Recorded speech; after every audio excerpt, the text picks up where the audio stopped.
بسم اللہ الرحمن الرحیم۔ تمام دیکھنے اور سننے والوں کو السلام علیکم۔ آج کا واقعہ شروع کرنے سے پہلے تمام دوستوں سے مؤدبانہ گزارش ہے کہ میرے YouTube channel short story of Islam کو سبسکرائب اور لائک کرنا مت بھولیں۔ مشرکین مکہ کا سردار ابو جہل کے بارے میں روایت میں آتا ہے کہ حضور پاک صلی اللہ علیہ وسلم جب رات کو قرآن پاک پڑھتے تھے تو یہ حضور پاک صلی اللہ علیہ وسلم کی چھپ چھپ کر قرات سنتا تھا۔ اسی طرح ابو سفیان بھی مسلمان ہونے سے قبل اور اخنس بن شریک بھی چھپ چھپ کر قرآن پاک سنتے تھے، ایک دوسرے کو خبر نہ تھی۔ صبح تک تینوں چھپ چھپ کر حضور پاک صلی اللہ علیہ وسلم سے قرآن پاک سنتے تھے۔ جب دن کا اجالا ہونے لگتا تو واپس اپنے اپنے گھر لوٹ آتے۔ ایک دفعہ ایسا ہوا کہ تینوں رات کو قرآن سننے نکلے اور واپسی میں ایک جگہ تینوں کی ملاقات ہو گئی۔ ہر ایک نے دوسرے سے کہا کہ تم کیسے آئے تھے؟ جب بات کھول کر سامنے آ گئی کہ قرآن سننے آئے تھے تو اب سب نے آپس میں یہ معاہدہ کیا کہ ہمیں قرآن سننے کے لیے نہیں آنا چاہیے تھا، کہیں ایسا نہ ہو کہ ہمیں دیکھ کر قریش کے جوان بھی آنے لگیں اور ہم آزمائش میں پڑ جائیں۔ جب دوسری رات آئی تو ہر ایک نے یہی گمان اور خیال کیا کہ وہ دونوں تو نہیں آئیں گے، چلو میں ہی قرآن سن لوں۔ ایک بار پھر واپسی میں صبح کے قریب پھر اسی جگہ تینوں کی ملاقات ہو گئی۔ معاہدہ کی خلاف ورزی کرنے پر ایک دوسرے کو ملامت کرنے لگے۔ بالآخر دوبارہ عہد کیا گیا کہ قرآن سننے اب نہیں جائیں گے۔ سبحان اللہ! قرآن سننا، وہ بھی سرکار دو عالم صلی اللہ علیہ وسلم کی زبان مبارکہ سے۔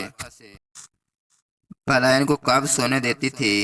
اسی وجہ سے ان کی نیندیں بھی ختم ہو چکی تھی، اور جب تیسری مرتبہ رات آئی تو پھر یہ تینوں نے خیال کرتے ہوئے حضور پاک صلی اللہ علیہ وسلم کی مجلس مبارکہ میں پہنچے اور قرآن سنا، اور واپسی میں پھر ملاقات ہو گئی۔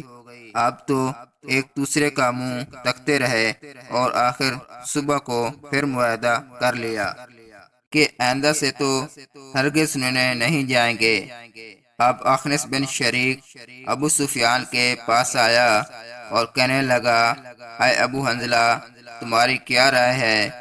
تم نے محمد صلی اللہ علیہ وسلم سے جو قرآن سنا ہے، تم اس کے بارے میں کیا کہتے ہو؟ ابو سفیان کہنے لگے، اے ابو صلبہ، خدا کی قسم، میں نے جو باتیں سنی ہیں ان کو خوب پہچانتا ہوں، لیکن بعض ایسی باتیں ہیں جن کا مقصد اور میں نے نہیں سمجھ سکا۔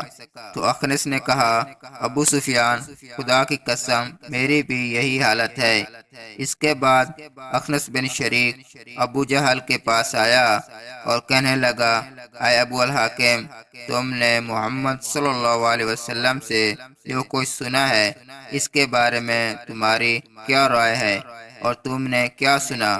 تو ابو جہل نے کہا کہ ہم اور بن عبد المناف کے مقام میں شرف حاصل کرتے ہیں، ہمیشہ دست و گریباں رہے ہیں، انہوں نے بھی دعوتیں کی، ہم نے بھی کی، انہوں نے بھی خیر و سخاوت کی، ہم نے بھی کی، حتیٰ کہ ہم تو پاؤں جوڑے بیٹھ رہے، اور وہ کہنے لگے، ہمارے پاس تو خدا کا ایک پیغمبر ہے، اس پر آسمان سے وحی اترتی ہے، تو اب ہم یہ کہاں سے لائیں؟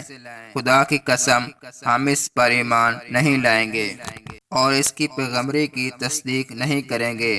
اخنس بن شریک یہ سن کر چلا گیا، افسوس کہ حق کو حق سمجھ کر بھی ایمان نہ لائے، اور یوں ہی چھوٹی چودراہٹ کے تحفظ میں جہنم کی آگ کا سودا کر بیٹھے۔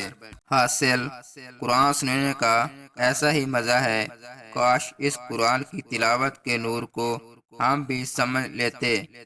کافر بھی اس قرآن کی تلاوت سے مسحور ہوئے بغیر نہیں رہ سکتے تھے۔ ہماری بدقسمتی کہ اس قرآن کو چھوڑ کر اپنے آپ کو تباہ و برباد کر رہے ہیں۔ اللہ پاک ہم کو قرآن سمجھنے اور اس پر عمل کرنے کی توفیق عطا فرمائے، آمین۔